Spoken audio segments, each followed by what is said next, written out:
আমি এসে গেছি আমাদের বসন্ত সিরিজের পার্ট 2 ভিডিওতে। আর সেখানে আমি কথা বলবো অশোককে নিয়ে। আমার পিছনের যে গাছটা রয়েছে এটা হলো অশোক গাছ। এখনও অশোক গাছে ফুল আসেনি। অশোক গাছ নিয়ে খুব তাড়াতাড়ি একটা ছোট্ট গল্প বলবো। তো একবার পার্বতীর খুব দুঃখ যে তাকে মহাদেব সময় দেন না। তিনি খুবই দুঃখে আছেন। তো মহাদেব এসেছেন, এসে জিজ্ঞাসা করছেন কি হয়েছে পার্বতী, তুমি দুঃখ কেন পাচ্ছ?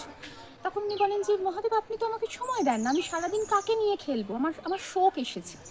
তখন উনি বললেন যে ঠিক আছে, তোমার একজন কন্যার সন্তান হোক এবং সে আসলে তোমার শোক চলে যাবে। তো পার্বতীর একজন কন্যার সন্তান হয় যার নাম অশোক সুন্দরী বা ত্রিপুরা সুন্দরী, এবং সেই অশোক সুন্দরী হলেন এই গাছটা। হ্যাঁ, তো সেইখান থেকে এই গল্প, যার বাড়িতে বা যার কাছে অশোক গাছ রয়েছে তাদের কোনোদিন শোক আসে না। তো এই অশোক গাছে ফুল আসে কিন্তু বসন্তে। এই যে একটা ফুল এখানে ফুটেছে, আগামী মার্চ এপ্রিল জুড়ে এই গাছ ফুলে ভর্তি থাকবে।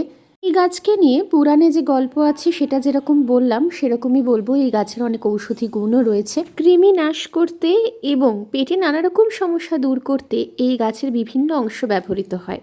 মেয়েদের মেনস্ট্রুয়াল প্রবলেমের জন্য এই গাছের ছাল ব্যবহার করা হয়।